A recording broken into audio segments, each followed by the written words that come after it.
Hi, my name's Charlotte and I'm a Year 1 vet student at the University of Edinburgh, and this is how I got into vet school.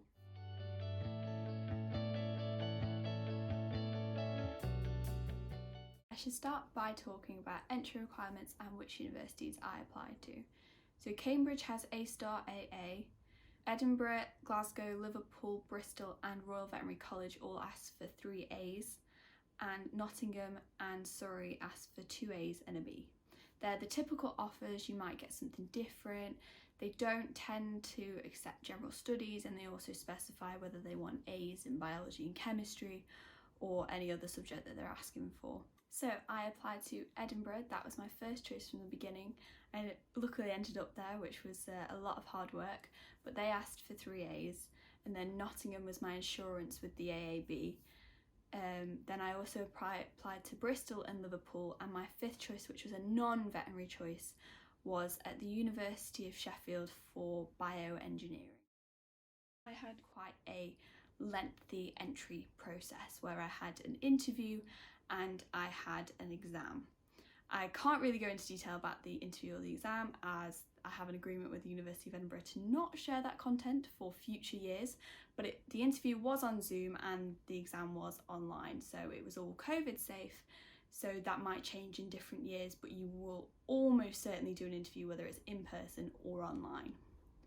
In terms of work experience, I was very lucky, so I managed to get in a 6-month-long work experience placement with a small animal practice where I live, and that was 3 nights a week. After school I would get straight off the school bus, straight into my scrubs, into the vet clinic and shadow the vet, clean up, do completely unrelated tasks to veterinary. I would hoover, make tea. Obviously you've got to keep your nurses happy because they run the show, and that really gave me an insight into how the veterinary clinics work in sort of small animal. I didn't get lots of experience in large animal. Obviously COVID's interrupted a lot of things, and that might be the case for you too, but I managed to get that in, and then obviously it was interrupted when COVID came about and we all had to isolate.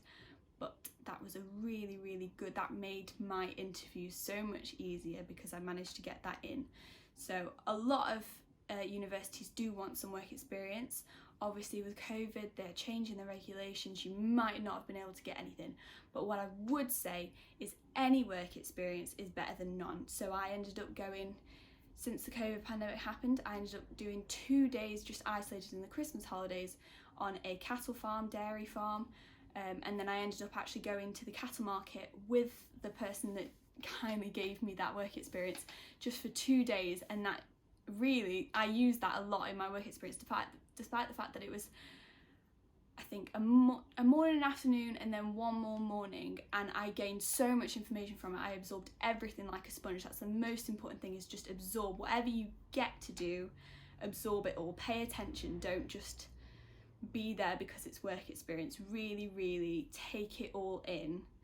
You don't have to memorize things, but really be engaged, and then that will make interviews so much easier. Another point about interviews that is so important, relating to work experience as well, is don't feel like you have to know anything. Even though you've seen something in a vet clinic or on a farm or in any other circumstance, you don't need to already be a vet in order to do a veterinary interview. There is in no way, it's just they're not going to ask that of you. There's no way they can ask that of you. So take in what you can, try and be really on it and asking questions and being curious, but you don't need to memorize it. You don't need to know what all the surgeries are before you even do the interview. They will ask you to think critically and evaluate a circumstance, and they might ask you questions that you don't know, but what they are asking you is not what the answer is, because they know you don't know it, but they're asking you to think it through and try and apply what you do know and what you've learned at A level, maybe in biology or chemistry or any of your other subjects, and apply that to the question that they've asked, not just know the answer because you've read it in a book or memorized it. If you do know it, obviously that's great, but don't stress going into an interview about whether you know anything. As long as you've got that sciencey brain on during your interview and you think analytically, and you can stop as well. You don't have to snappy answer, you can stop, think back to what you've learnt, think about what it could relate to. Maybe they've asked something about antibiotics. Well, have you learned about antibiotic resistance? Is that something they're asking? Could it relate to an animal cell, some structure that you've learnt about? Think about things that you've learnt from GCSE and A-level and just think it through. You might not get to an answer, but talk what's going on in your brain. Say it out loud and they'll help you. They'll guide you to the answer with what your brain is giving you. Now, in terms of why I chose Edinburgh, which is obviously a really important question, I don't always have an exact answer to this, but my main thing was every single open day and the interview that I went to, I just really felt like they were my people. I felt right at home. I felt like I had similarities with the lecturers and the other people there that I met that were on like the online open day. It really just had the sense of community that I wanted. They've got their own societies that are just for the Dick Vets. Other people can join them, but it's Dick Vet as a society running running clubs, climbing, all sorts of things that the university also has, so you can get the best of both worlds. You also have house systems where you have like buddies and older years helping you. So that all of that really combined together to feel like where I belonged and where I should be, and obviously they reinforced that by giving me an offer, which was really, really amazing. So what else did I do to get into vet school at Edinburgh? Well, I had to write a personal statement to apply on UCAS, as everyone does, and they don't always read that until the interview stage, but it is still super important to write a really good one, because either your fifth choice option that isn't veterinary, they need a personal statement straight away, or they could read it before they give you an offer for an interview or during it. Either way, it's very important.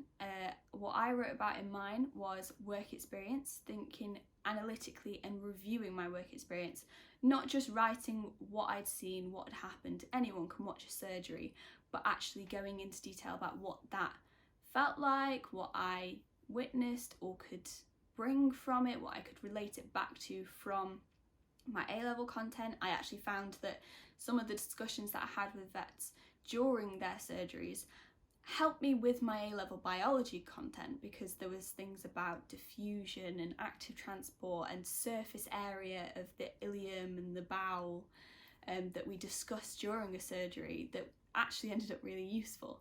But I included some of that in my personal statement. I also talked about my extracurricular activities that I have done over the past few years. So I was in Scouts, I was also in a marching band that was linked to that Scouts. I played snare drum, just one drum, marching along with that heavy drum on me.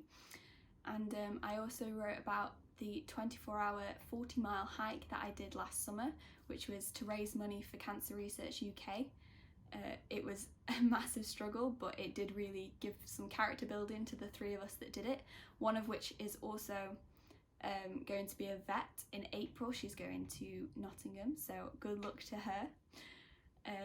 But yeah, that's what I wrote in my personal statement. It was quite difficult to write it all in. I was running out of space, but if you persevere and use your teachers for help, maybe one of your parents might help. My dad helped a lot.